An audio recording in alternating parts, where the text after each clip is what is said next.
We're doing these little minis. What I love about doing minis is I feel like I can experiment a little bit more. I can just try things that maybe in my mind kind of feel like they might look bad or feel a little crazy, but I can just try them out and see how they go. And actually, one that I did yesterday, I made these clouds very like kind of purpley gray, and it felt really risky for me. Like I normally wouldn't when I'm working on my palette. I wouldn't normally mix that color for clouds, but I love the way it looked. It was just really different and a lot of fun. So anyway, so that's what we're going to do today. We're going to experiment a little bit. Um, we're going to just work from our imagination. I do want to share a couple of books before we get started while we're waiting for other people to join. One that I really enjoyed for doing some mini studies, like this one and this one are minis. And these are ones that I have never sold because I just really enjoy them. And they're so different for me, like the colors that I used, even though at first glance they don't really look like it, but they're just really, they were really different for me. So the book is Composition of Outdoor Painting by Edgar Payne. And it's a lot of text. It's not like a super colorful, when I first got it, I was like, oh, no, I want big, beautiful pictures. What is this? This is not an art book. This is a book. But like, how can you tell I'm a thespian there? So dramatic, acting it all out. But I love this section. So it has these black and white sketches of composition for landscapes. And these are great things to work off of to do little minis and kind of add your own colors to them. And it has everything from like ships and things. And then it does have some colored studies here at the back. And it was these color studies that I used to do those index cards. So these are great for little, doing little minis and little color studies. And this is just a classic book for composing landscapes. So if landscapes are something that you're especially interested in, I would suggest getting this book. And it has some sea and ocean stuff too. So that's Edgar Payne, Composition of Outdoor Painting. The book that's good specifically for minis is called Think Big and Paint Small. And this is all about painting on really tiny canvases. It goes over just general painting things like Mom is late. My mom just signed on. But anyway, it shows like making color charts, which we've already done. So it covers some material that we've already done. But it talks a lot about composition in minis and just, this would be a good book to do some studies from as well. And also setting up little mini still life paintings and things. So that one's good. Think big, paint small. Okay. And Melinda, yes, I will go over my palette setup again.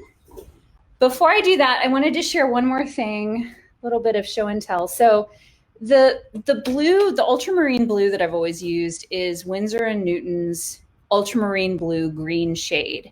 And the only downside to it is that it only comes in small tubes. I can't get it in larger tubes. So it's not very economical, especially since it's a color I use a lot. So I had a bunch of ultramarine blues and I did a study just to see which ones, which one might be comparable. So this is the Winsor & Newton green shade. And I felt like this is Old Holland. I felt like that was a little too purple for what I wanted. What ended up being closest was Gamblin and the Utrecht brand. And I was happy to find that out because those are the less expensive brands. So this is a wonderful way to determine what specific color you want to use. So if you want to use, even if you want to test out like using cobalt versus using ultramarine blue, You can, of course, you can use what I use, but I would always suggest that you test things out and see, okay, well, what is the palette that I'm going to use? You can always start where your teacher or where your favorite artist starts and then experiment and figure out from there. So anyway, so I ordered a large tube of the Utrecht, and I placed an order for paint just like probably about 5 days ago, and I got it yesterday from Blick Art Supplies. So if you still need to order paint and you're seeing that like Amazon is sold out or whatever, I would suggest ordering from Blick. I'm gonna turn on my AC real quick, and then we're gonna get painting because I'm realizing like I'm gonna be sweating in here if I don't have it on.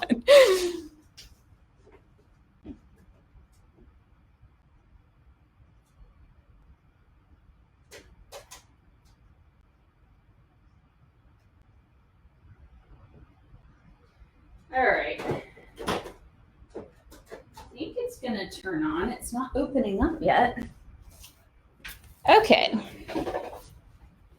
Julia, glad you're joining us this week. So the substrate that I'm going to paint on is this. It's a canvas pad. I buy them larger, the 12 by 16, so I can cut them down. I don't usually paint this long, but what this is it is pieces of canvas. It looks like paper, but it's fabric. It's canvas, and it has been gessoed on one side, so it's prepared like canvas would be before it's stretched. So some people will paint on this and then they'll build their own frames and stretch the canvas themselves. But this is really great for little studies, and well, would be big studies. But what I did is I cut this down into, gosh, it makes a whole bunch of them, like probably 16 or so. 2, 4, 6, 8, 10, 12, 14, 16. Yeah, so it makes 16. And I measure them out at 3 by 4. That just seems like, I mean, you can do whatever size you want, but it just seems like a nice size for a mini. And then I toned them with a little bit of ultramarine blue mixed with burnt sienna. So if you're not sure how to do that, go back and watch our very first video where we toned the canvas when we were first painting a landscape. So I did these yesterday, and they're already dry because it's really super thin. And now these are all ready to go to paint on. If yours is not toned, that's okay. You can just paint on it white, that's fine. If you want to take a quick minute and you know what I'm talking about, you can brush that paint on, that's fine. The setup, and I'm going to bring you in closer. We're going to figure out how to work this the best. I'm still not sure about this, the live setup. If I was doing this, recording it, I would probably do it flat and then let you guys, I would have a view, or I'd put a camera really, really close, but for these lives, it just doesn't work well like that. So I'll try to show you some close-ups. The setup that I have, what I would suggest for you guys is just to lay them flat, work on a clipboard or something, or just a piece of scrap board. I have all kinds of little scrap boards that I can use for when I'm painting on something that isn't rigid and won't stand up on its own. And for this, I just have this clipped on, I just have a little bowl clip here, and I'm clipping this little edge onto a board. My AC did not turn on, guys. I'm already hot. Hang on, let me check it. Hopefully that'll give you guys a little time to make sure you're all ready to go. There we go. Okay, now it's turning on. All right, let's go over the palette. And I'm hoping we can do maybe like 2 or 3 minis together and just kind of try some different things. So I'm using the same 2 brushes that I've been using. We got one bushy brush. This is a, what is this? I always forget what this one's called. I want to call it Master's Choice, but I think it's like Master's Classic by Rosemary and Company. It's a size 4 long filbert. And then I've got a size 1 long ivory flat. And what you really just need though is a bushy brush and a more rigid brush. And I'll show you how we can use those 2 to get some different looks. So those are the brushes that we're using. And then the colors on the palette that we're going to use, I've been trying to stick with with the same colors that we started with. So we've got ultramarine blue. And then we're going to, I'm skipping these colors. If you're curious what these are, this is Bice by Vasari. You can only buy it from Vasari's website. This is, I sort of alternate my greens. Sometimes I use phthalo green, sometimes it's Viridian, and lately I've been using sap green a lot. And then this is alizarin and cadmium red medium, but we're not going to be using any of these because I know not all of you have, not all of you have those colors. So we're going to use ultramarine blue. We're going to be using burnt sienna, yellow ochre, or mine is yellow ochre pale. This is cadmium yellow medium, and then titanium white. And these other colors I have, this is Adobe by Vasari. I just like, it's a great, like soft, buttery yellow. But I can make this same color by mixing yellow ochre pale and cadmium yellow medium. And then this is unbleached titanium white, just if I want an off-white real quick, but I can mix that also. And then this huge pile down here, I've said before, this is where I put my leftovers. So when I'm done, I take all my paint and mix it all together. And I usually end up with some kind of a green, gray color. Sometimes it's more blue. And I put a pile over here, and then I'll use that when I'm painting. I'll use it as a gray or something like that. So that's what we're working with. And I'll show you my palette as I'm mixing. So why don't we'll start with our more rigid brush and just kind of work with that one and see how it goes. And let's try painting. I'm going to kind of work off of paintings that I have just for the sake of, so you can kind of see the direction we're going. Especially, I know some of you you like to just go rogue, and that's okay. Like, it's the whole point of this is community and painting together. So let me show you a close-up. If you want to do like a screenshot, you can. So you can set that off to the side. Hold on. Let me try to get it straight. There you go. So we're going to work on this one first. Okay. All right. Everybody with me? Any questions so far or difficulty? So Sally, my painting is just clipped on. This is actually this is a gesso board, and I just have it clipped to it. So you can use a clipboard, any kind of a flat surface like a sketchbook or a folder, just kind of anything you don't mind getting paint all over. Sometimes I'll just put it right on my palette and just paint because they're so small. All right, so let's mix up a sky color. So we're going to start with ultramarine blue. And what I'll do is I'll kind of mix enough to use on a few paintings, and I'll just keep tweaking the color. So we'll do ultramarine blue, and let's add just a little teeny touch of burnt sienna, because we don't want to gray it out too much. Since burnt sienna behaves like an orange, it will dull the blue because they're opposite on the color wheel. And then let's grab a whole bunch of white. And then we're going to mix this all up and see what we like. I'm going to add some yellow to this too, I think.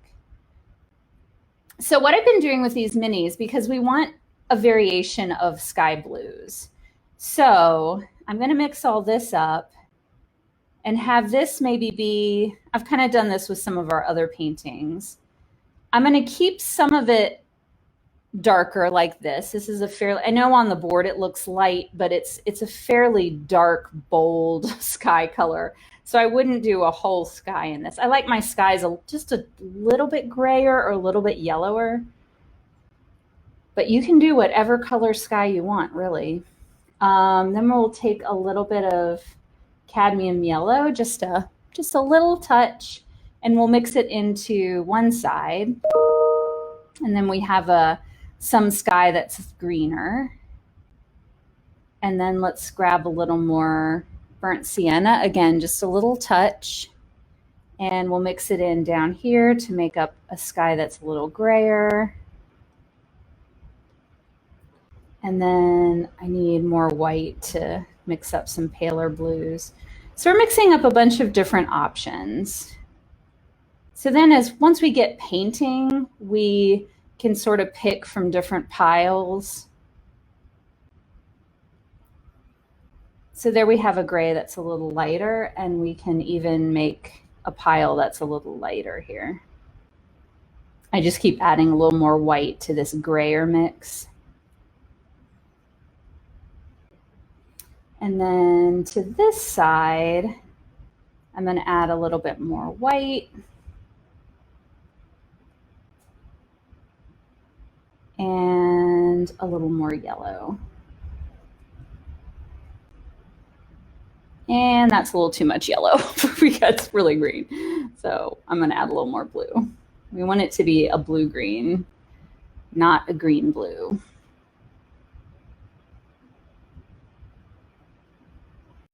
But so much of this, again, because we're painting from our imagination, so much of this is about what looks good to you, what kind of, even especially if you're doing a painting for your house, you want to look at like what kind of blues are going to work in your home.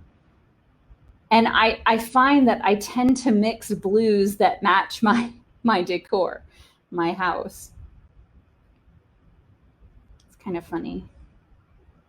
Okay, so we've done a ton of mixing here. So you see what we have? We've got this sort of more intense blue. We've got it's going a little more yellow, even more yellow and lighter. We've got this blue going a little grayer and then a little whiter. So we've got some different options to pick from.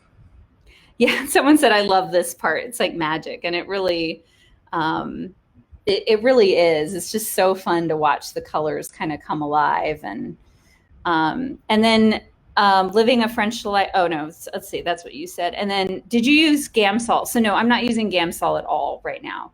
I only use it when I tone my canvases at the beginning. Sometimes when I'm doing a drawing with ultramarine blue and burnt sienna, I'll do a drawing in for a larger painting or an underpainting, and then I'll use it at the end to kind of clean up some things, but I don't use it through my painting.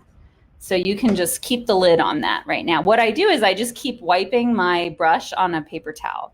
I get the paper towels that you can split into, like that are Selecta size, so I can just use one little piece of paper towel at a time so that I have less waste. All right, so let's start with one of our more intense blues up here, maybe kind of in between these two. But you can start with whatever. And what I found is I do clouds better and more natural when I don't overthink it. So what I'm doing is I'm just going to, I'm not really thinking a whole lot about composition and stuff. I'm just going to kind of let the, I did a Instagram with Megan Gray and she said, just let the brush dance. So that's a little bit what I'm doing. And what's kind of fun is then you end up with a few little like kind of sky holes for your clouds. Here's a little spot. So I'm going to maybe get a little, let's put some variation in the blue. So I'm going to put some darker blue in there. And then as we get down here closer to the horizon, I'm going to put some lighter blue in. And so I'm kind of just sort of just playing with it till I kind of like it. So there you go. Let me show you a little bit closer of the sky. And just try to make this as loose as you can. Don't try to be like, I'm going to make a cloud shape. Because the truth is, clouds are not one shape. There are some bizarre looking clouds. Somebody just sent me a picture of a cloud. I guess this was in Oklahoma after they had a bunch of tornadic activity. And the clouds just looked like these white bubbles. It was so weird. Like if you painted that, it'd be like, that is not a cloud. So I'm just making my sky shape and then I'll paint the clouds around them. So Terry asked, did you put all new paints down on the palette or did you pull a film off of them? So some of these I pulled a film off and some of these I put down new because I did a lot of painting this week. So I've put down new paint. Many of these piles are piles I used yesterday though. And Kimberly, you're asking kind of the same question. So I don't cover my paints or put them in the refrigerator or anything like that. I literally just, I'll clean my palette and then I'll put this palette in my closet so that my cats don't get to it. I used to just leave my palette sitting out. And then, you know, so I do end up with these crusty areas, but the pile of paint itself will last for days, if not weeks. And I'll just pull off a little, you know, it gets a little film on top. I'll just pull that off with my palette knife and then I can use what's underneath. So I just kind of keep using it and adding to it. Sometimes colors I don't use very often will get very crusty and dry, and then I'll just scrape that off and add some new paint when I need it. Also, you'll find colors dry at different speeds. Some dry quicker than others. Like my red, I can leave it sitting there for a couple of weeks and it doesn't dry out. Other colors will dry out a little bit faster. Okay, so we've got our sky. And now let's start to mix up some colors for clouds. So I'm going to pull out white. And it's got a little blue in it just because I was messy with my brush, and that's okay.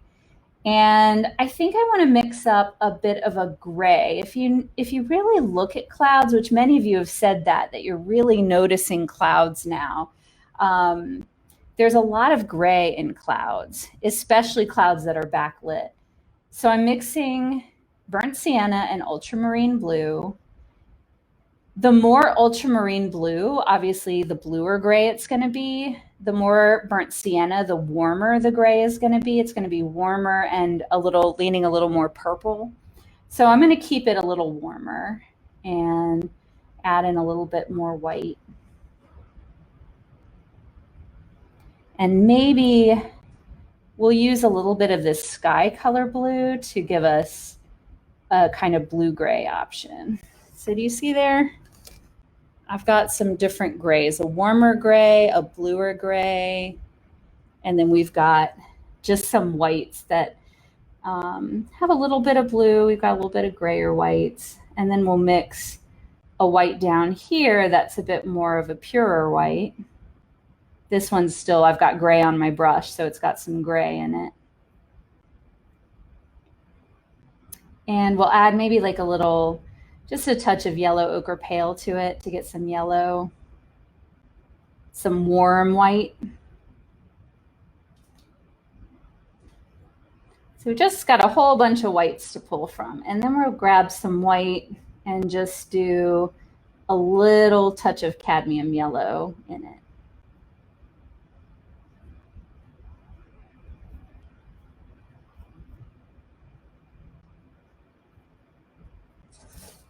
Okay, so we've got a bunch of different whites we can pull from. Okay, so we're gonna start with the warmer gray and just start I'm gonna even make it just a touch darker, a little more ultramarine blue, a little more burnt sienna.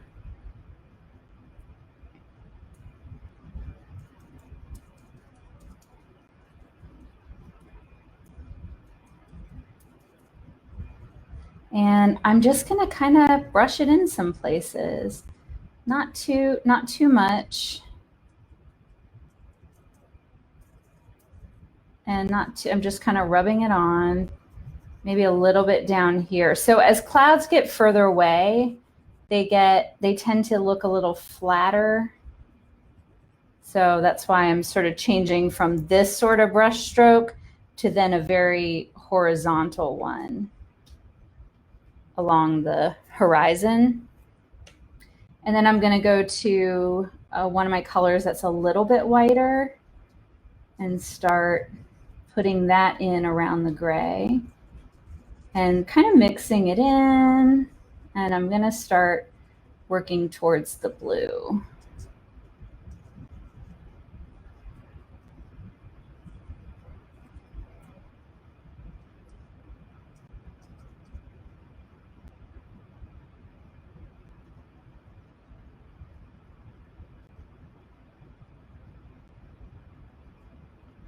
And anywhere that you've left kind of a little bit of the canvas showing, just put a spot of the white there for the cloud. So we've got a couple little, we're just kind of following what we drew out initially with the sky. And it's okay if a little bit of sky color gets mixed in.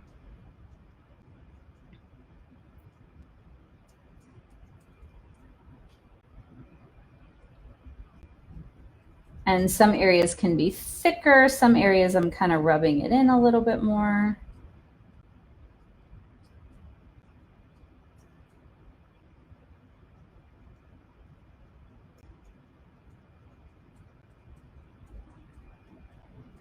And kind of when you're working on, especially with minis and you're kind of close up and you're sort of, it just feels like it might be just a mess. Like you're just not really sure, is this really going to look like a cloud? I'm not really sure about that.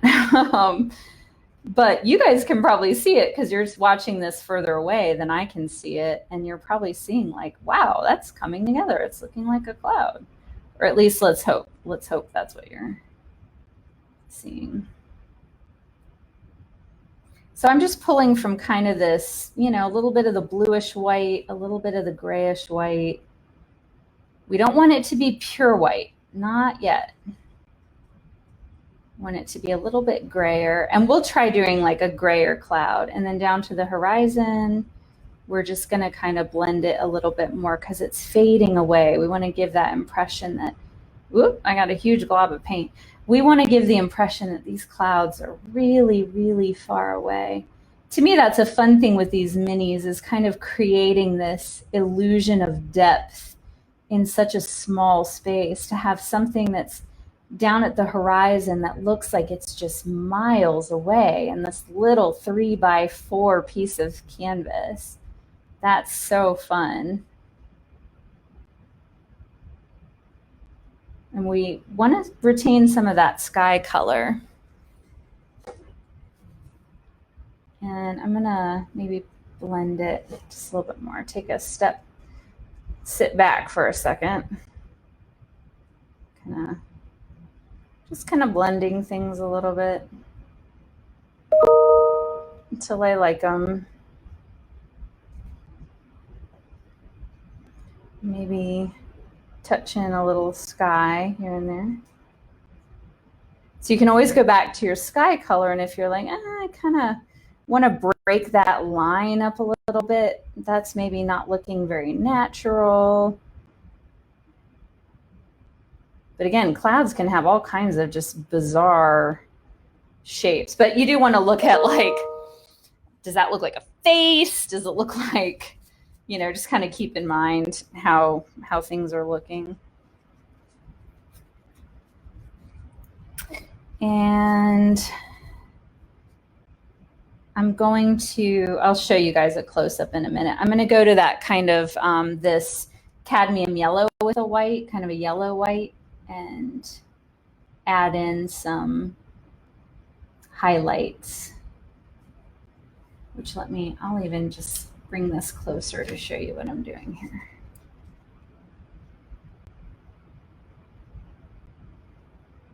And I'm applying this paint a little bit thicker, the highlights.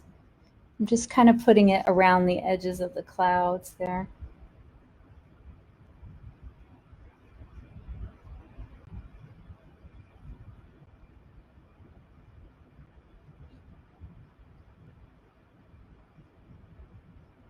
And if you have pictures of clouds, like, by all means, use those as a reference. I've kind of painted enough clouds that I have sort of a sense of like how I like to do clouds, but it's always best to look at them, of course, especially if you want to be a realist painter. You really are going to have to look at them. Okay. That's funny. Mine's looking like I shouldn't combine a glass of wine with a painting. No, go for it. You want to be nice and loose when you're painting. So whatever you got to do to get there, you just go for it. All right, so I'm going to take this yellow white and put it down towards the horizon a little bit, just to kind of make it look a little bit like We've got some brighter clouds back there, but we're gonna make them, I'm not gonna put the paint on quite as thick. And we're gonna leave some of the sky color showing. And for this one, we're just gonna do like a flat field. So everybody with me on the clouds? Seeing a heart. I'm not seeing a lot of comments, so that means you guys are all painting.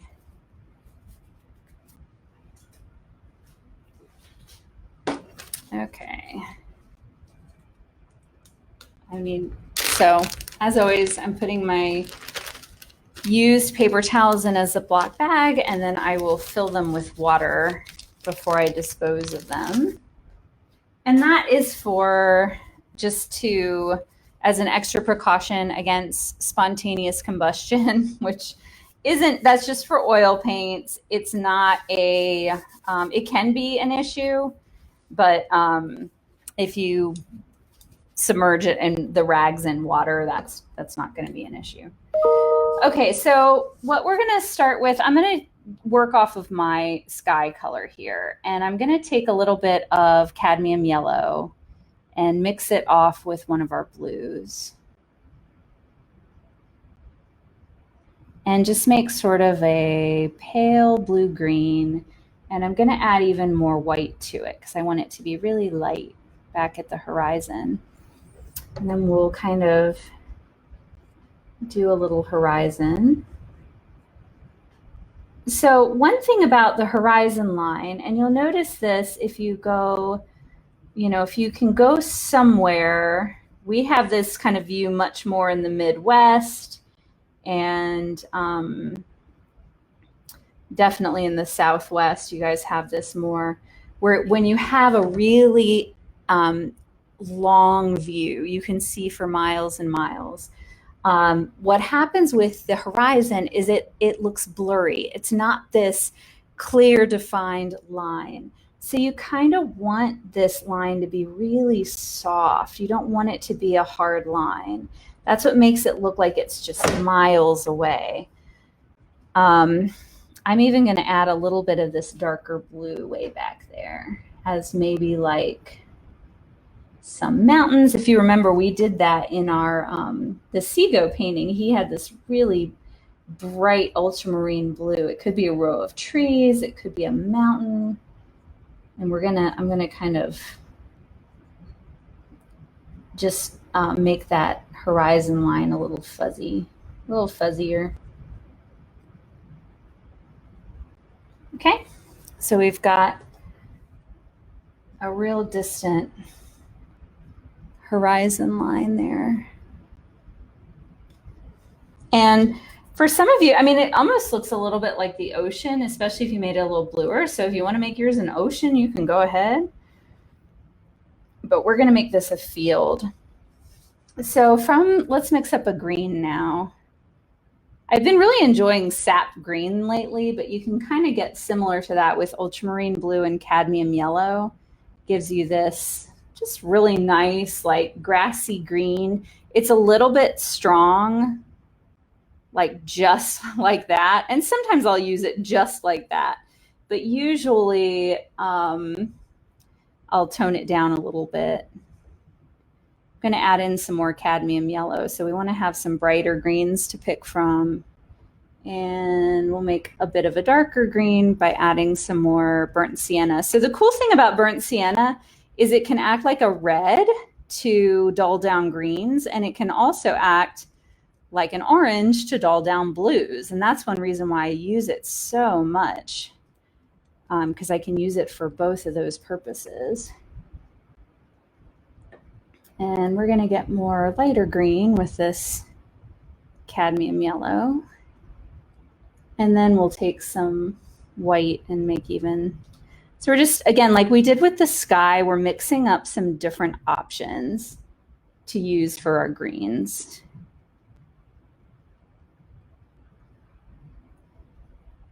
And then from there, we might even want to tweak them a little bit more. And when I lighten a green, I tend to add more yellow and more white. Not always, but for nearby greens and warmer greens. So there we go. We've got a little pile of greens to pull from.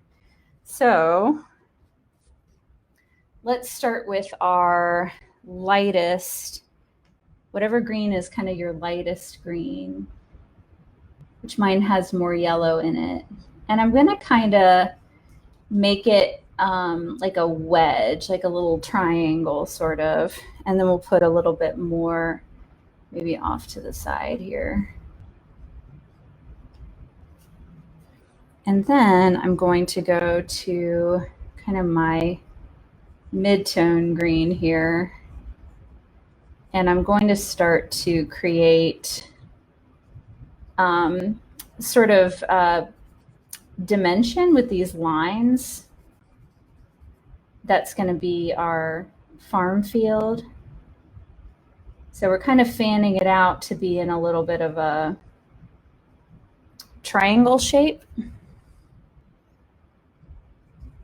Can you guys see that okay?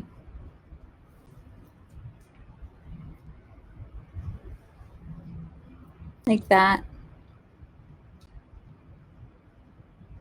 And I'm even leaving a little bit of that, the background showing, the toned canvas showing a little bit. And I'm going to use a little bit of that, our darker green, and just sort of put a little like, you know, a few maybe trees back here. Really just little like blobs almost. It's just to add a little like, there's some distant trees back there.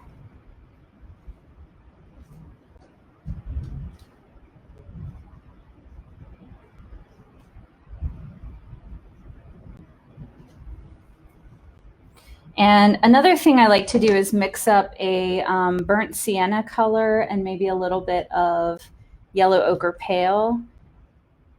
Maybe a little more yellow ochre pale. So we have kind of like a wheat color and then white. We have like this warmer color that we can kind of put in there. So we can put that like it's like a little, like maybe an unplanted field, a plowed field off in the distance. We can kind of put that in, but it adds a little bit of warmth. I sort of put it over my tree there, so I'm going to fix that. This is what I love about oils, and I've kind of talked about it before, is it's just so like forgiving. If you kind of brush over something else, it's like, well, just paint right over it again. And I've mixed up a color that's even a little bit darker with just some more ultramarine blue and more burnt sienna, just to add in a little bit of a darker color. And I think that we'll use that darker color now. So it's off to the side of the green. I mixed some burnt sienna, ultramarine blue to make almost a black. And we'll use this to sort of make these rows a little darker, especially up closer. We want them to look a little darker, and then kind of let them drift away.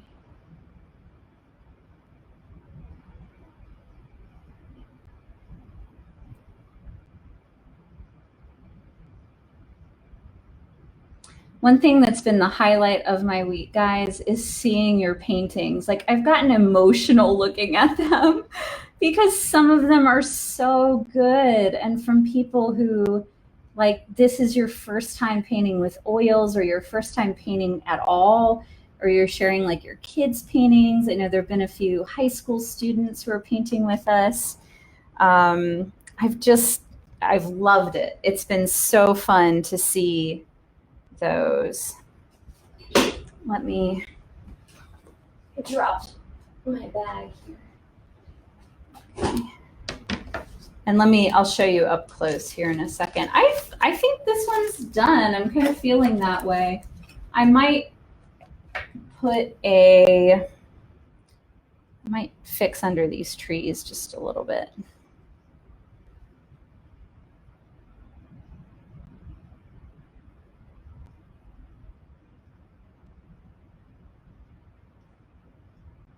But there are a couple things that I've found that I really enjoy about the minis. First of all, I can be free and I can really experiment. If it's terrible, I'll just throw it away. And that's fine. The other thing that I find is I also use more paint because it's such a smaller surface area. So I find I'm a lot more generous with paint, and then I'm getting much more of the look that I want. Like, they teach me a lot. So there we go. Are you guys almost done with your first one? I'll hold this here for a second so you can, if you want to do a screenshot or something, you can.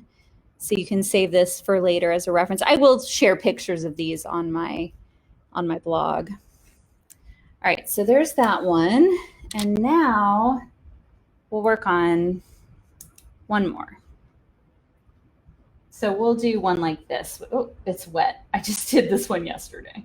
So we'll do one like this that has some clouds. It has some trees. Well, clouds. Okay, it has trees, I guess, closer trees.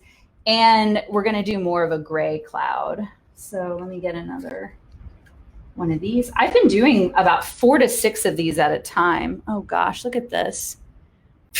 Like all over my wedding ring, yellow ochre pale. I don't know where it's coming from. It's funny, I'm usually fairly neat. Like when I'm painting furniture and stuff, that's kind of one of my specialties is painting furniture, and I'm usually pretty neat. But man, when I'm oil painting, especially oil painting teaching a class, I just get it all over myself. So don't feel bad if you're a mess. Okay, so I'm going to use this more yellow blue. And I'm just going to start again. We'll just start making a shape. And we're going to kind of make some clouds that are going at a diagonal. We'll do like I did with this here. We'll do 2 clouds.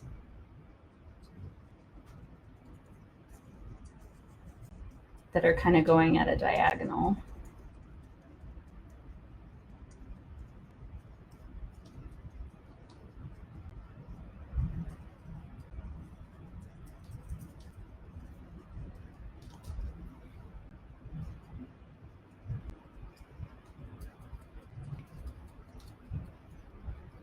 Okay, and then same as we've done, I'm going to add a little more white as we get closer to the horizon.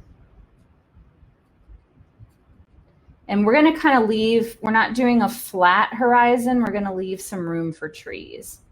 And if you didn't, if you just kind of forgot about that, then you can always take your paper towel and kind of wipe it away. And then might add just a little bit of this darker blue up in here just to kind of add some variation to the sky.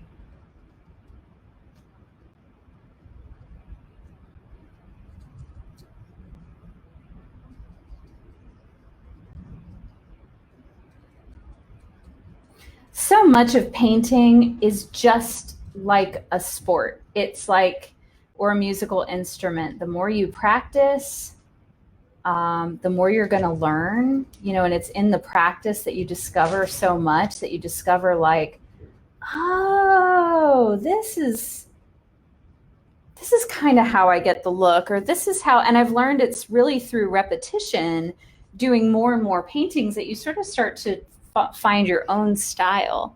So here's what my sky looks like. And now we're going to make some more gray clouds. So instead of like completely mixing new paint, we can just start with this pile of more of our blue gray and just add it over to where we were mixing our grays and put some more burnt sienna in there. And when you add burnt sienna and ultramarine blue, you do start getting sort of purpley grays, and what softens purple is yellow. So I'm going to add some yellow ochre pale to that too, just so we get a warm gray, but it's not too purple. All right, and let's just try it and see. So this is pretty dark, but we're just going to go with it. We want our clouds to be mostly darker than the sky this time, just for something different. And if it's a little too dark for you, then just add some more white.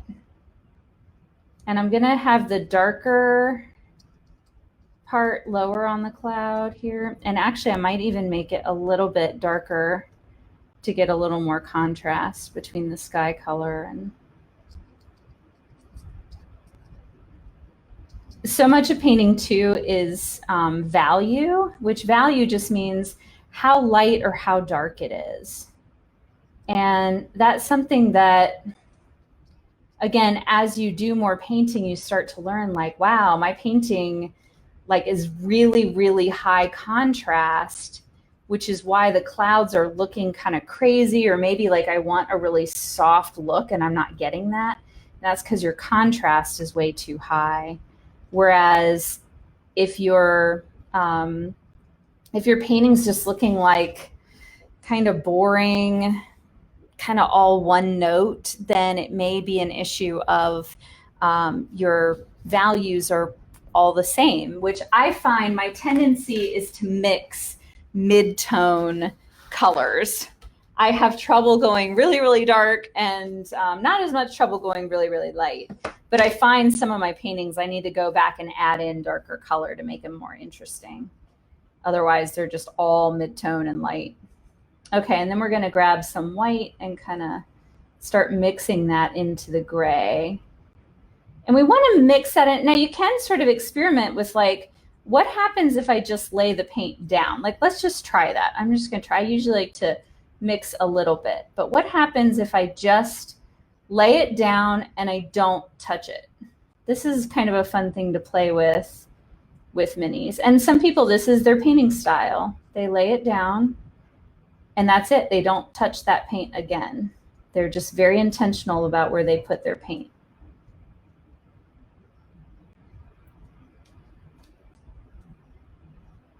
I've got to paint around this clip here.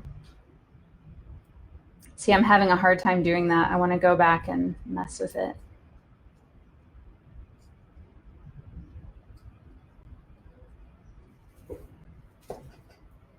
And let's maybe put, I'm mixing a little yellow ochre pale into the kind of really light gray I've got, just to put a little bit of yellow in here. And again, I'm just laying it down. I'm not touching it again. And for some of you, you might see that and be like, oh man, that's my style. So see how much like just more dramatic that is. But when you step back, it still looks like clouds. I think my style is a little bit more, it's just a little bit softer. I kind of like to just blend it a little bit more, but let's just leave it. Again, that's the point of the minis, is to get to experiment in a very low pressure way. So I'm going to add some brighter white around the edges.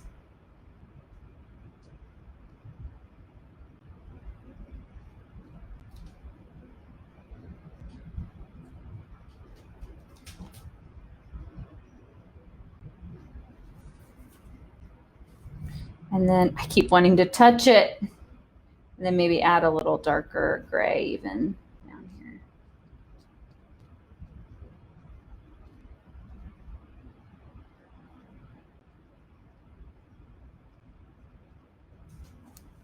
And then I might even add a little bit of the sky color in there, just to, so it doesn't look too like stripy. We've got some variation.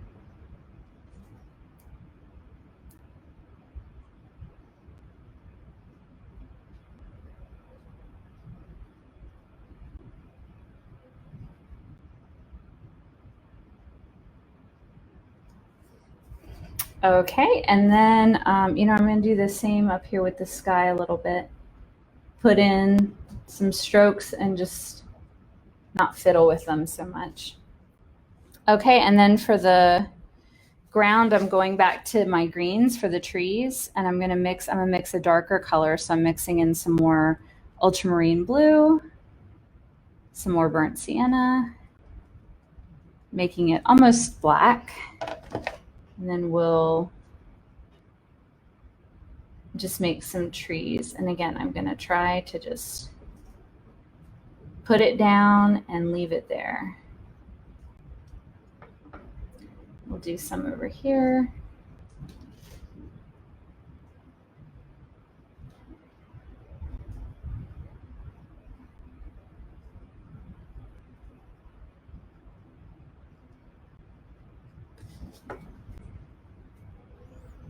And then I'm going to my lighter green, and we're going to, I'm just putting a little bit of highlight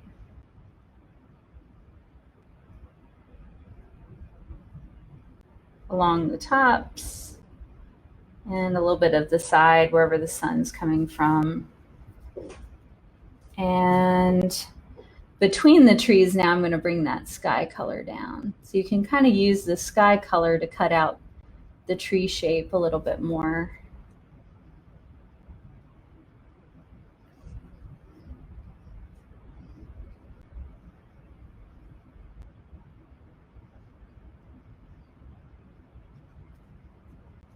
Okay, and then I'm going to use my lightest green for the ground here. Just kind of lay out some ground. And this kind of ate into my tree a little bit here, so I do need to fix that. Okay. And I'm mixing in a little bit more burnt sienna to add a little more warmth to these trees. My tendency is to always use cool colors. If you follow me on Instagram or on my blog, I am a blue and green girl, and I like cool colors. And that can actually, most people react really well to warm colors in paintings.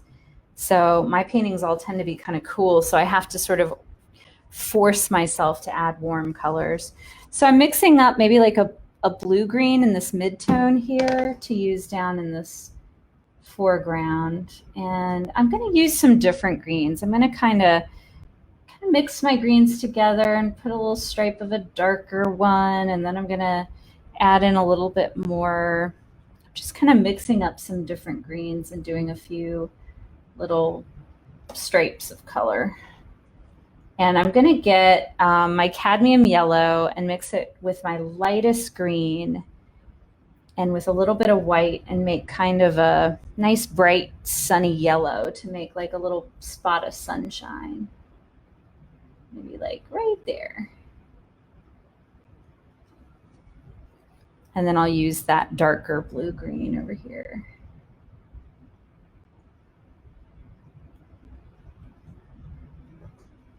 And I'm going to show you a close-up here in a second, guys.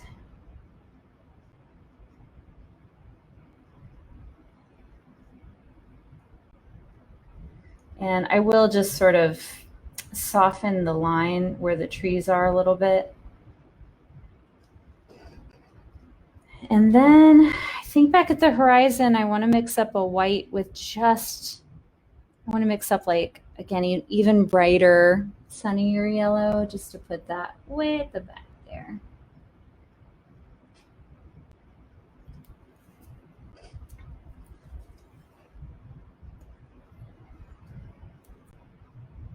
And then, because I have that little clip there, I just kind of go back and I'm adding a little paint where the clip was.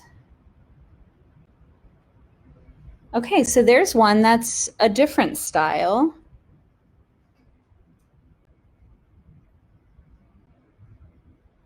I'm looking at questions here while you guys can, sorry, it's bending.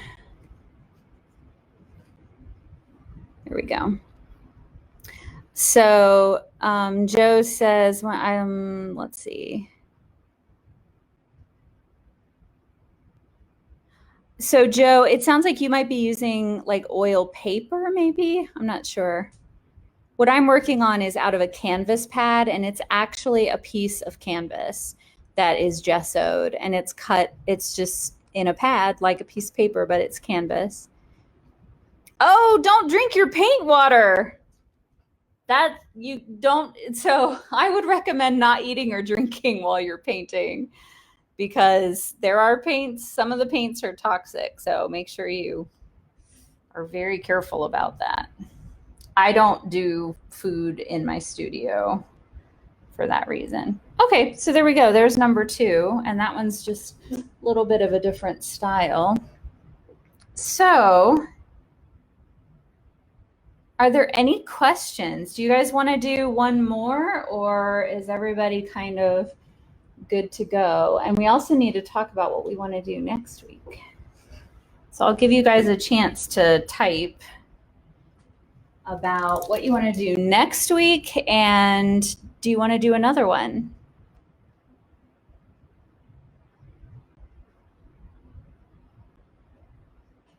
I know you're all like, just a second, let me just finish this tree. Let me just finish.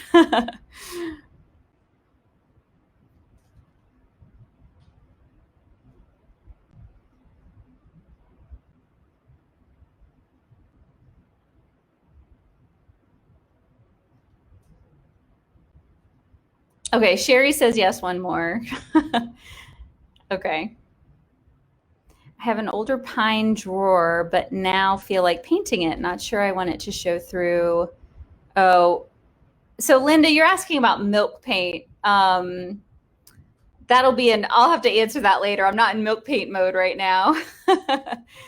So someone said I need to go back and do the cloud painting, the cloud class like 10 more times. Still life next week, fruit, seascapes. Okay, more people are saying another, cows. Okay. So yeah, so I was thinking maybe next week, why don't we go ahead and we'll do a still life? I'm a little nervous about that because so still life, usually what I'll do is I'll sorry, a message thing popping up here. Usually for still life, I'll paint that from life, but that might be a little difficult since we're all going to be painting. We would all be painting different things. So maybe we'll try doing a still life from a picture next week, and kind of I'll find a I actually have a great picture I took of some flowers I just got, and a few people are saying flowers. So we'll give that a try. Flowers are not like the best, but we'll just, again, we're just going to paint together and learn together. That'll be fun. If I don't do flowers, maybe we'll do a pear or a lemon, something like that. Maybe we'll start with a pear or a lemon and then go to flowers. So somebody asked about framing these. Yeah, I would mat it. It's fairly inexpensive to have a mat custom cut. I know having a frame custom cut is expensive, but having a mat cut is very inexpensive. So I would have a custom mat cut, and then pick a frame that it's going to look best in, maybe an 8x10. I kind of love having a really small picture or painting in a bigger frame. It just says like, this might be small, but it's important. So just because it's small doesn't mean you can't use it to fill a big wall space. You can have a white mat cut around it and then put it in a really great gold or wood frame. That could look really pretty. Some people are saying no flowers.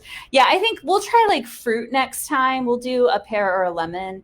I think what I'll do is I'll take a picture of one and then talk about the setup, so then you can practice on your own. But we'll do one more. Let's do one that's, we'll do, I set this one up before and we ended up really not doing that as much. Let's do kind of a grayer, paler sky. So I'm going to my very lightest blue and I'm going to make it even a little whiter. And let's try, I'm going to even make it grayer and lighter.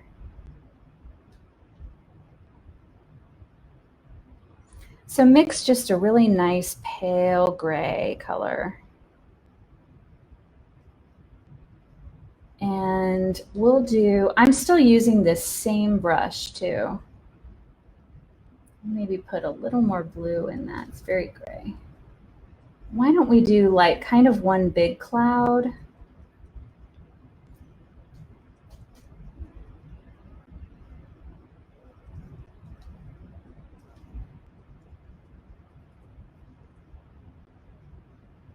And we'll do a really flat horizon again. So what I usually do I'm going to go back to kind of the gray that I have. What I usually do for these bigger clouds is, so I'll do the sky and the horizon and then add in some gray. And I have this up and I'm just totally ignoring it. So we'll just put that down because we're not even paying any attention to it.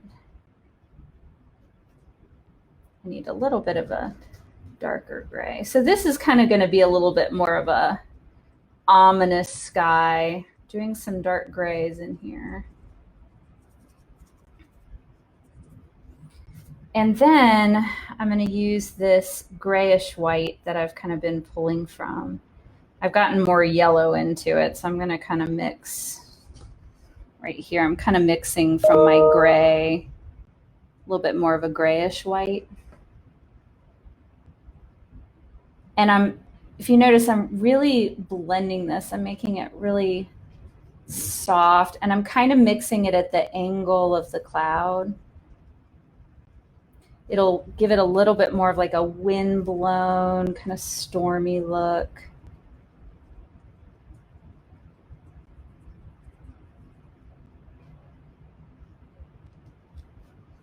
And I think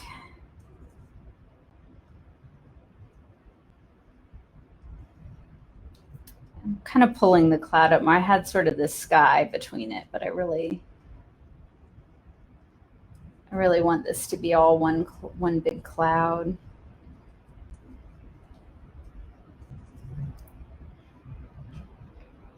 All right, and then towards the top, I'm going to mix in a brighter white. And that we're just going to kind of lay on here along the top of the cloud, pretty thick.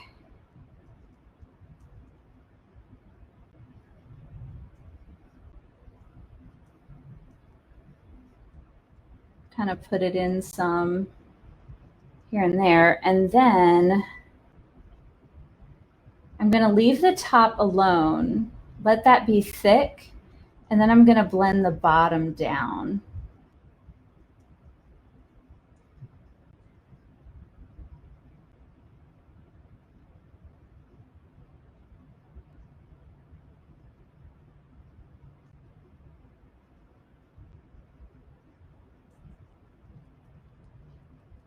So this is all about kind of a super soft sky, which again, some of you, like the last one, you're going to be like, oh yes, this is my style.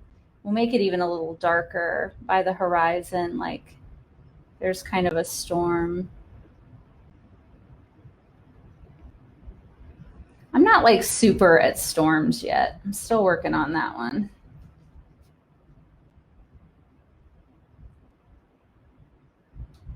And I'm going to make it a little whiter over on this side of the horizon.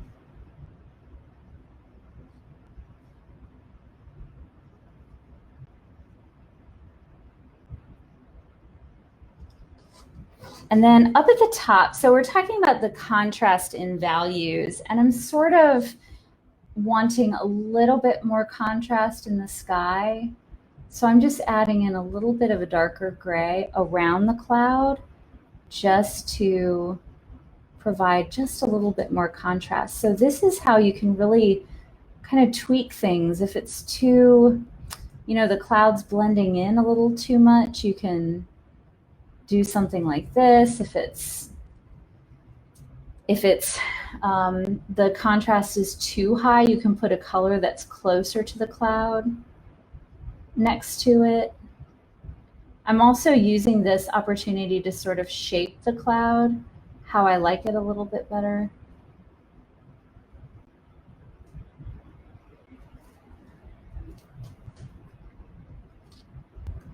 Let me show it to you. So see, it's just super soft, just a very kind of wind-blown.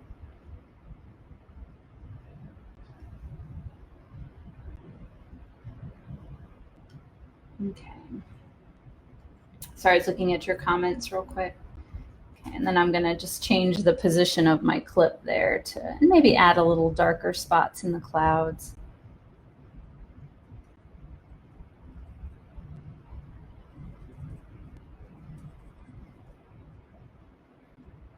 Okay, and then I'm going to use my darker green, and I'm going to add maybe just a touch more blue to it.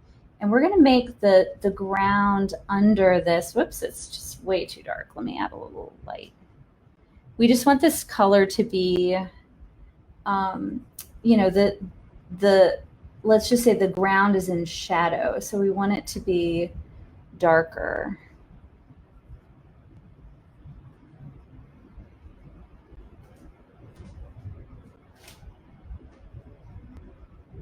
And again, we're gonna really soften the horizon. Especially if you notice, horizons are the softest when there's rain. Sometimes the rain just completely engulfs the horizon. So I'm even kind of pulling it up a little bit at an angle up into the rain. Or what we're just kind of assuming it's rain. Maybe it is. And then over here, we've got kind of this light spot. So I'm going to go with a much lighter green, like this is in sunshine. The rain hasn't hit it yet. And I'm going to make that horizon much more clear. This is also, so much of it is stuff that I've started taking note of since I've been painting. And when I'm out, I'm just always taking pictures of like clouds and shadows, the way they fall under a tree and all kinds of things. So I'm sticking with a fairly dark green. This one has a little more yellow in it.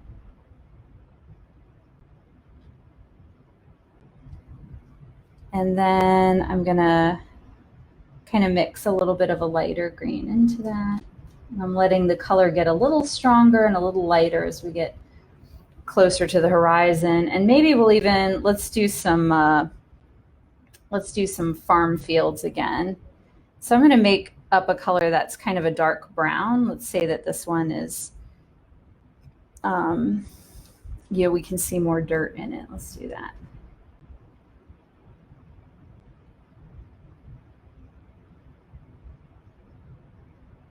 And I've used this same brush the whole time. I just haven't felt, usually I'll use a brush until I feel like, it's not really serving me anymore. And then I'll switch. But as long as I feel like I'm getting done what I want to get done, then I'll just use it.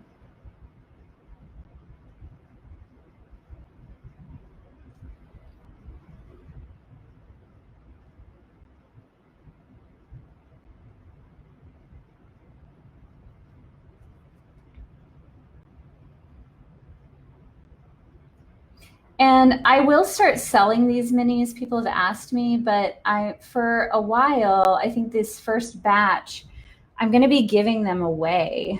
I have just loved getting mail during this time, and I really want to pass that along. So I'm going to be giving these away. So for those who have joined me, I'm going to pick a comment. I'll have my assistant pick a comment, so it'll be random. And I'll send one of these paintings out to one of you. So if you're on the call and you will not call video and you'd like to win a painting, then leave a comment real quick. You can just say, I'm here, or whatever you want. And you'll be entered to win a painting. So I'm going to show you close up here in just a second.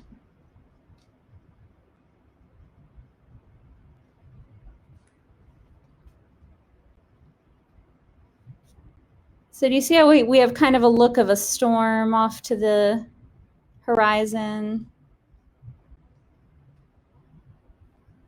And maybe even, I think I need to bring this lighter color up a little, make that a little shallower.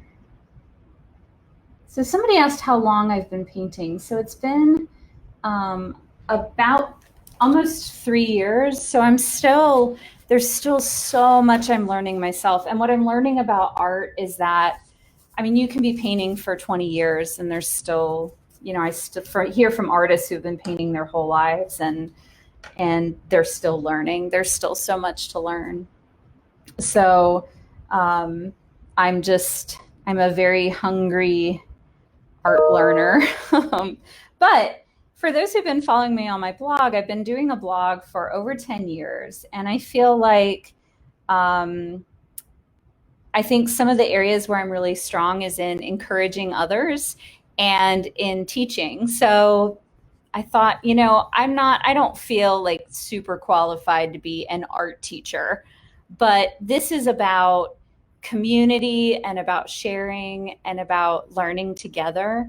And I don't think you don't have to have it all figured out to sell your work. You don't have to have it all figured out to share what you know and what you've learned with other people.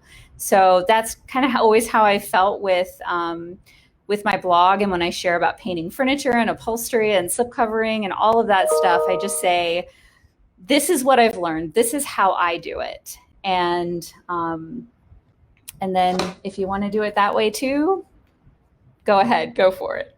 If you find a better way, then good for you. All right, let me finish this up. So that's kind of where this came from. I definitely feel like, I want to teach beginners. A part of this has come too from the fact that there is so much information out there about art classes and everything. And I felt like when I first started, so much of it was over my head. It was just, I just felt really ill-equipped, and a lot of it was way beyond me. And so I just had to learn a lot. I learned it from a lot of different places.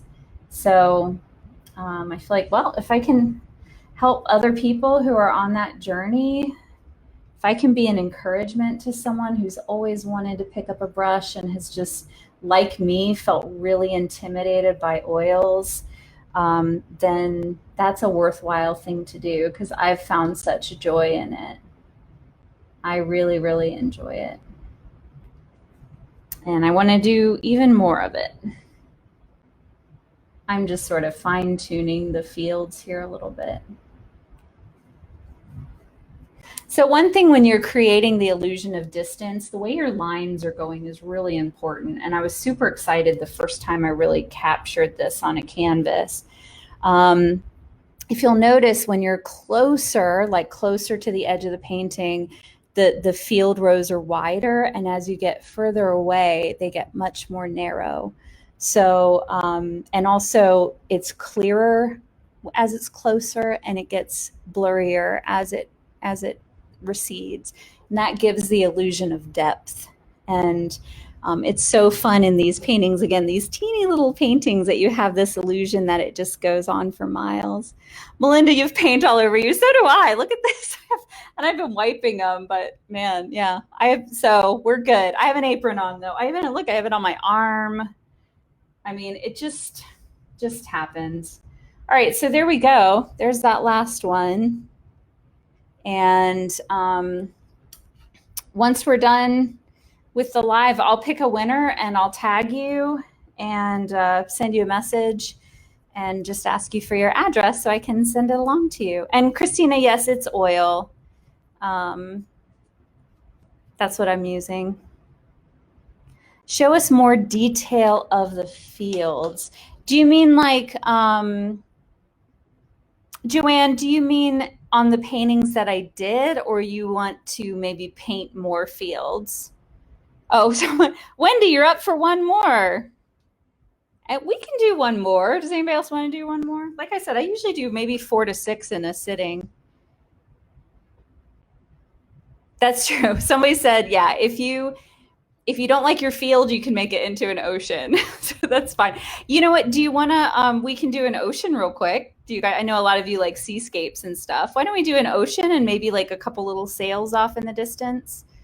Okay, let's do that. We'll do, and we're going to do, so it's so interesting. I tend to do a lot of these vertically, even though this is more traditional for landscapes. So you want to see the paper texture close up? So it literally looks, it's canvas. That's all. It's canvas fabric with gesso on it. It's not paper.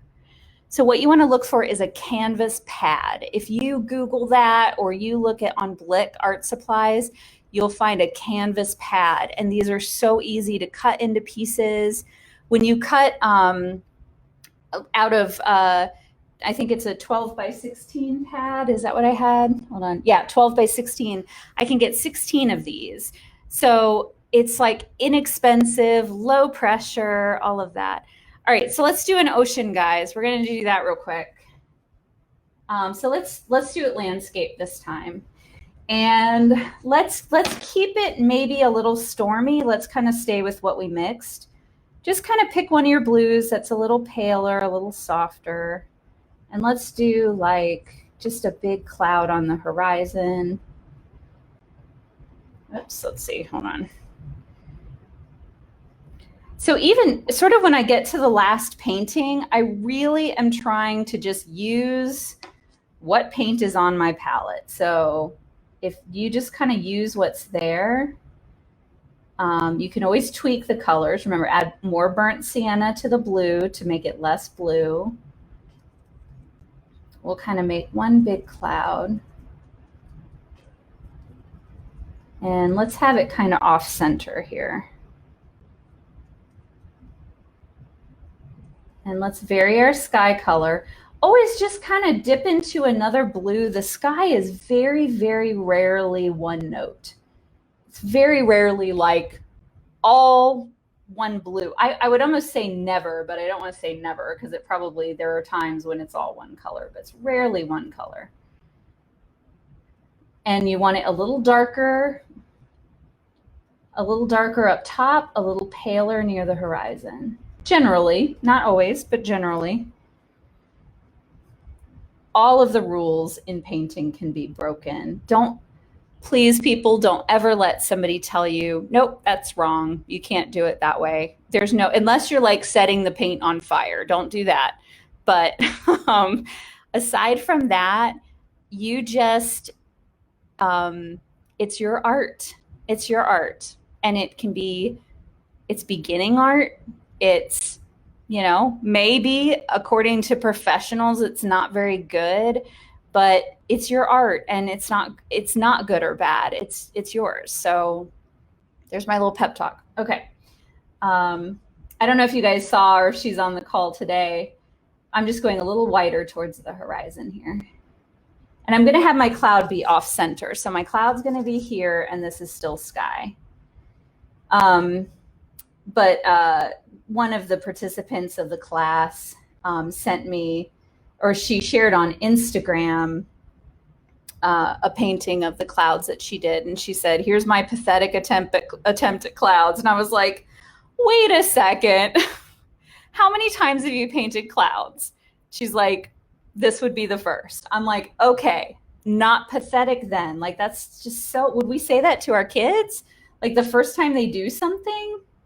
Well, that's a pathetic attempt at walking. That's a pathetic attempt at writing your name. You know, it's their first time, and we just don't give ourselves that kind of grace. We're so unfair to ourselves. So if you're looking at your minis and you're like, oh, these are pathetic. They're not. It's your first time or your second time or your third time. And so what I told her, I said, look, if you get to your 100th cloud painting and it still looks terrible or what you think is terrible, then we can judge it more harshly. So, okay, so we're going to make a little bit of a moodier cloud again. Let's make it dark towards the horizon. I'm just doing my dark gray, but use what you have. This is where you can really find interesting stuff when you're on your last painting and you're trying to just use color that you have. You can just find all sorts of like, I never would have done that. You know, put green in your clouds, or, you know, more purple or more red, or what if your cloud is like almost all white against the gray, or, you know, just try different things. So we're going to do kind of the same technique just because that's what I have paint for that we did our last one. I'm going to do the white a little bit stronger around the top. I've got kind of this little arm off there. Sometimes I'll do a cloud shape and then I'm like, oh gosh, what is that? That looks really strange. So you can always fiddle with it and change it. Okay, and then I'm gonna kind of blend it down again. I'm even going to put a little bit more sky color into it. Because sometimes, again, if you look at clouds, you'll see they almost like, they really do, they really can like take on the sky color.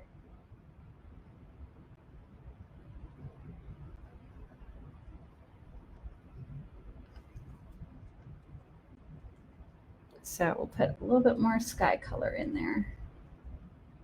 But we want to keep anyway, want to keep my edges a little bit whiter. And then we'll maybe kind of blend the cloud.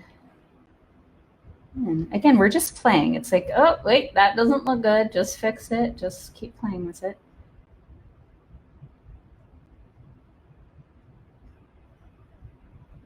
I'm going to add a little bit more white.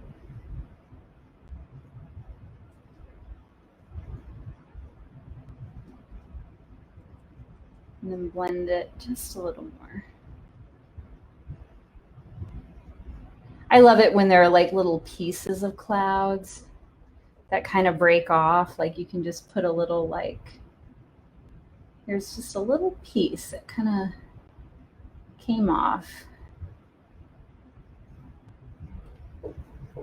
And I'm going to have this side of the cloud just be really soft.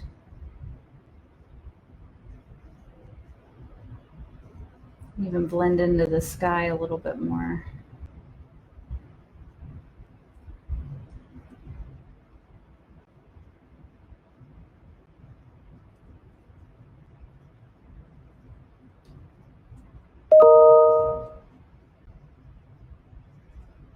Then I'm going to put a little more white down at the horizon, just a little bit. So much of this is just like, I like this, I'm going to tweak that. So there it is, just very, very soft. So Wendy asked if my mom is painting with us. No, my mom just watches me. she just likes to hang out with me. So this is a time where she just can hang out and watch me. She's a big supporter of mine, and she like she'd be there for everything she could be there for, she'd be there for. So she's just here watching me while I paint.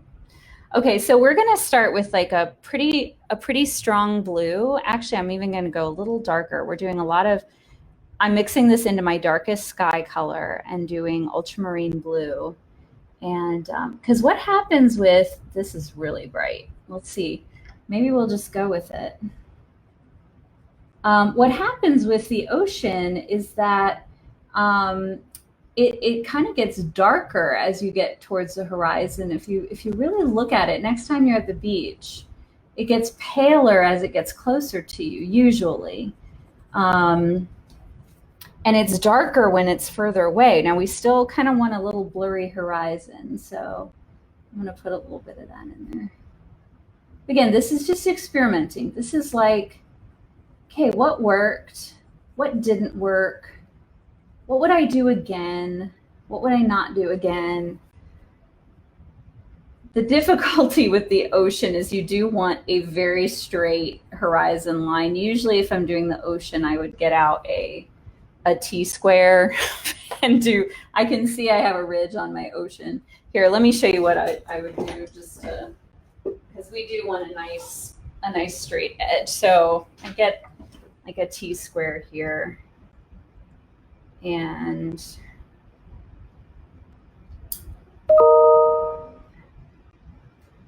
I need some more paint. And we're going to make this a nice straight horizon line.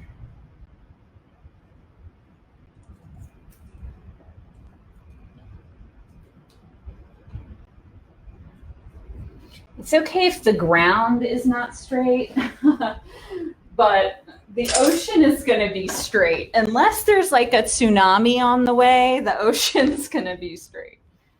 I don't know, even then probably. All right, and then we're going to go a little bit paler as we get closer. We've got a really blue ocean here. I think I want to add even a darker blue along the horizon. So I'm doing a little more ultramarine blue, a little more burnt sienna, making it a little bit darker.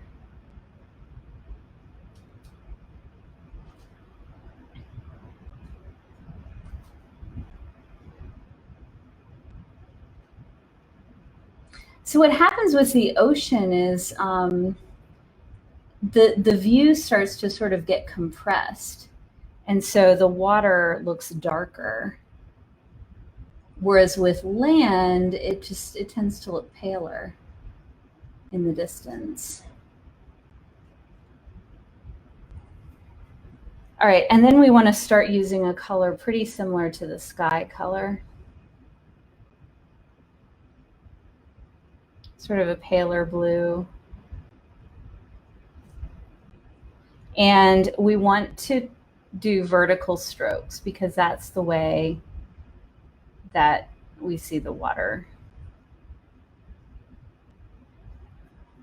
It appears kind of in, and we can use some variations of blue, just different sky colors, just kind of pull them out. Use some more, like add a little more yellow, put a little more green in there. We can even go to kind of the greens that we had mixed for grasses and put some green up front here.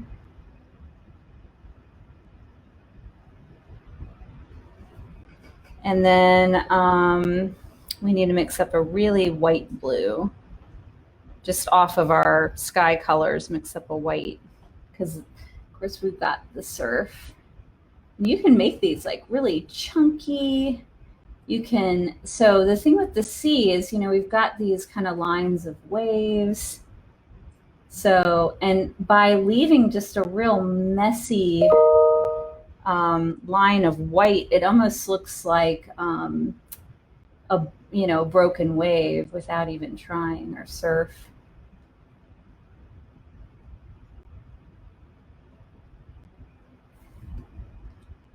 Let me show you that. And it was just like really messy.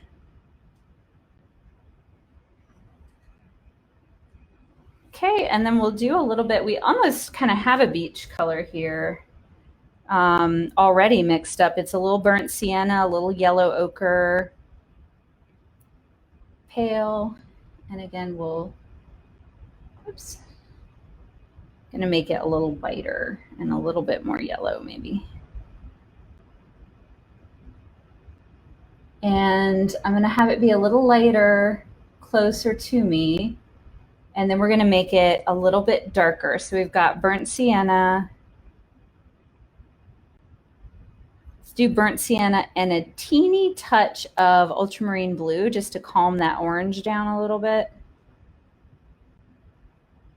And then we can put this near, so this is like wet sand that can kind of be,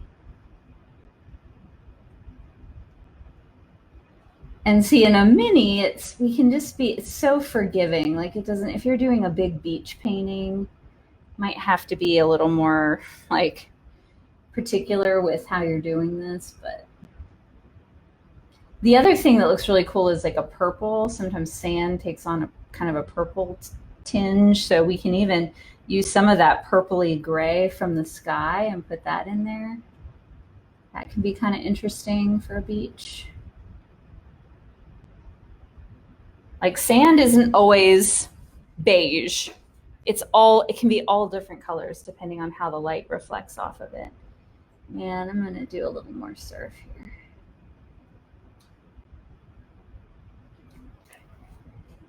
And then let's, in the distance, I'm gonna take some of the cloud white, might need some very much, like I might even need like a pure white. And we'll just put a couple little sails back there. Hold on, we got a problem. My sail is just a total blob.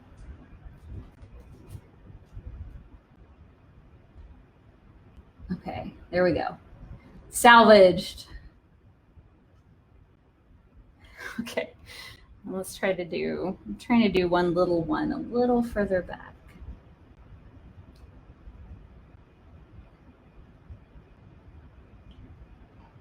And I'm doing my sails white, but you can do them any color you want. If you want like a, you know, vibrant red sailboat, that would be really pretty too.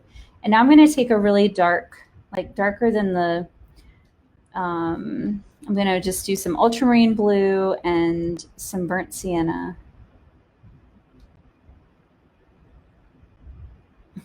And I'm just going to do like just a little shadow of a boat, sort of.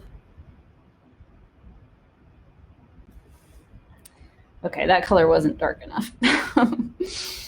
See, so much trial and error. Okay, let's try that again and see if this is dark enough.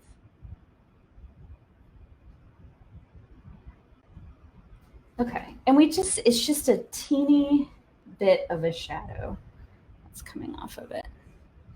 So there we go.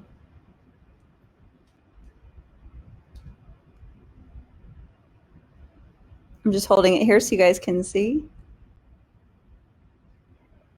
And I do agree, moms are the best.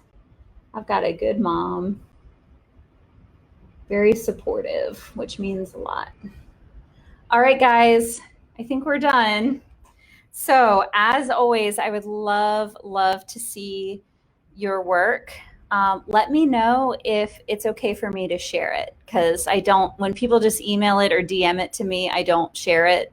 If you share it on your own feed and tag me on Instagram, then I will go ahead and share that. But I don't want to share something publicly that people don't want to have shared.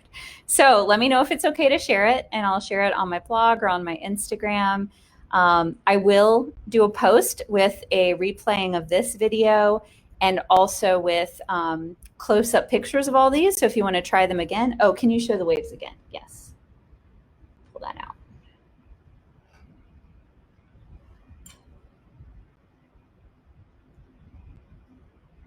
So they're, really just kind of horizontal blobs of paint. The thing I love about paint is then when you step back, then it's like, oh, that kind of looks like waves. It looks like an ocean. I remember when we went to the Musée d'Orsay in Paris, where a lot of Impressionist works are. And I don't know if I said this out loud, Mom, or not, but especially when I went and saw the Monet, one of the Monet paintings, the one of the woman holding the umbrella with the grass blowing, I looked at it and I said, it's just paint. Like, there's something that seems so magical about their paintings and the illusions that they're able to create. And when I was able to see it up close, I was like, it's just paint. It kind of demystified it for me a little bit. And also was like, well, you have paint. You can learn to do this. Maybe you won't be a master like Monet. That's okay. But you can paint and enjoy it and hopefully create some beautiful works that people want to hang in their home. So anyway, please share your work with me. You can tag at Miss Mustard Seed on Instagram, or you can send me an email at Marian, MARIAN, at missmustardseed.com, and I'll share your work on my blog. And for those of you who have left comments, we're going to pick a comment, and one of you will get some happy mail, one of my paintings to you. So thanks for joining me. And I do want to say one last thing. I'll encourage you to send out one of your paintings to someone you know. Send it to your mom, send it to your daughter, send it to a friend. It doesn't matter if you feel like it's great. I guarantee you they're going to think it's special that you're sending them something. We're just craving connection right now. So I would encourage you to send your work to somebody who knows you and appreciates what you're trying to do, learning oil painting. And next week we'll do still life. Look on my blog post. I will share a picture that we'll paint together, and I'll talk about setting up a still life. So if you want to practice doing still life on your own, we'll probably do a lemon or a pear. So if you're ordering groceries and that kind of thing, just order a lemon. I'm going to do a green pear. So order a lemon and a green pear. So you have those on hand if you want to look at them as reference, but I'll share pictures on my blog as well. And I would say let's plan on doing either like a 5x7 or a 6x8, something like that, a canvas panel, a canvas board. If you get the canvas pad, you can use that, a piece of that. That's great, but that's about the size we'll be doing next week. And I actually did prepare, if you guys wanted to do still life, I have a great book to recommend. It's fairly new. It's fantastic, though. It's so good. It's called The Art of Still Life. And it's a massive book, but it has, oh my goodness, it has so much information in it, and some really beautiful, amazing still life paintings and suggestions for setups. And I have a few still life books, and this is definitely my favorite. I got it just a few weeks ago, and I'm like, this book has just blown my socks off. So if still life is the genre that you're most interested in, then go ahead and check that out. So that's it, everybody. Have a great weekend. And oh, somebody said I gifted someone a painting and they hung it in their outhouse. That's awesome. You know, they hung it somewhere. You know what? That's okay. At least they hung it somewhere. So still a compliment. But anyway, again, if it's just, even if you send something to someone as like, you know, consider it like a greeting card, write a little message on the back of it. They'll really appreciate it anyway. So, all right, everybody, have a great weekend. Thanks so much for joining me, and I'll see you guys next Friday. All right, end live video. Here we go. Bye.